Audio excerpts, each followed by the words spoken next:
এটা মানে আমি আসলে প্রকাশ করার মতো আমার কাছে কোনো ভাষা নেই যে তোমাদের বাবা মার কাছে কেমন লাগে। কিন্তু আমার কিছু প্রশ্ন তোমাদের কাছে।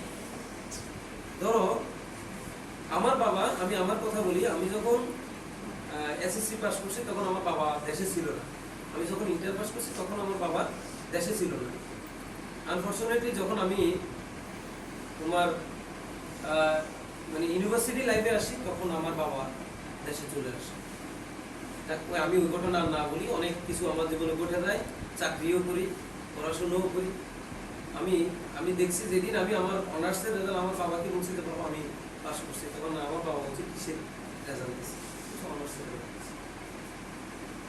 আমার বাবা অনেকক্ষণ চুপ ছিল, কারণ সে তো জানে না যে আমি পড়াশোনা করছি।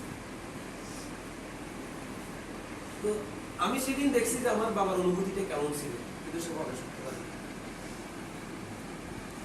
আমার মাকে যেমন বলছি, আমার মাও সেম মিনিমাম 1 থেকে 1.5 মিনিট মোবাইলে